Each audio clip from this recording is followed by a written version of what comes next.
What's up, y'all? Blaine here. Like and subscribe to the channel. I figured I'd just start that off in the beginning. I know I don't look that professional, but I just had some thoughts on my mind. I'd figure I'd share them with you all. We're going to talk about the basic steps to any sale.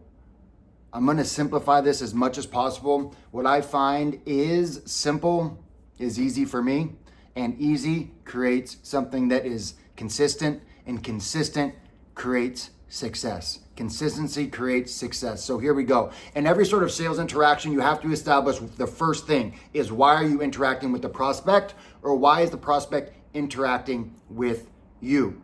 Step number 2 is you have to get a buy-in. Have to get a buy-in to make sure that your time is not being wasted with that client or prospect, that they actually want the outcome that you provide, whether that's your product or service. You want to make sure they're actually at the car dealership to buy a car. It doesn't have to be today, but they actually have to be interested in purchasing the product or service that you offer. If you're door knocking and you do your intro, you actually have to identify if, let's say you're selling solar panels, they have interest in lowering their electricity bill or helping out the planet or whatever it may be. You have to make sure they're interested in the outcome that your product or service provides. Extremely important. Step number 3 is you have to identify a problem. You have to identify a problem. Some people call this a need or a greed. You have to identify if there is a problem specifically that your product or service can provide a solution to. Here's the thing. Can you sell everybody your specific product or service? The answer is no, of course not. You aren't going to sell a steak to a vegan. I'm sorry. It's never going to happen. So first establish if there is a problem that you could potentially provide a solution to.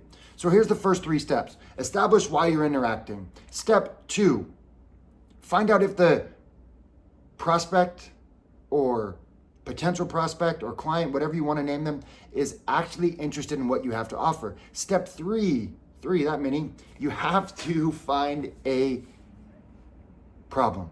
Step number 4, that prospect, that customer, they have to actually see it as a problem and want a solution to that problem. Guess what? The last step, your product or service has to provide a solution to their problem. If you can't say at the end of any sort of interaction with the client or prospect, because of the fact you said, or you had mentioned ABC, insert product or service is going to accomplish XYZ, then you failed. You failed. And these things have to be done. They have to know why they're interacting, or they have to know why you're interacting with them, or you need to understand why they're interacting with you. Step 1. Step 2, you need to ask them if you can accomplish the outcome they are desiring, the outcome that they want, that they are interested in doing business. Doesn't have to be today, but it does have to be at some point. Step 3, you have to identify what their problem is. Step 4, they have to see it as a problem, and they have to also want a solution. Here's the truth. Some people just want to sit in their misery. Some people just want to sit in their problems. Some people don't want a solution to their problems. They just love misery. You can't fix that. Sometimes it's just a no and you have to move on.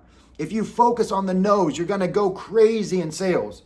It will drive you nuts and you won't think that you're made for sales. It's just not the truth. You're just focusing your time on the wrong clients or prospects. Now, the last step is you have to be able to provide a solution to their problem. And sometimes, at the end of, quote unquote, an interaction, your solution is to point them in a different direction and let them know that you aren't the best fit. That's the ethical thing to do. It's not to lie, cheat, steal, manipulate, right? That's what people think sales is. Those aren't sales professionals. Those are con artists. There's a big difference. The best salespeople or sales professionals are the best at communicating. They're the best at allowing the client or prospect to feel heard and understood.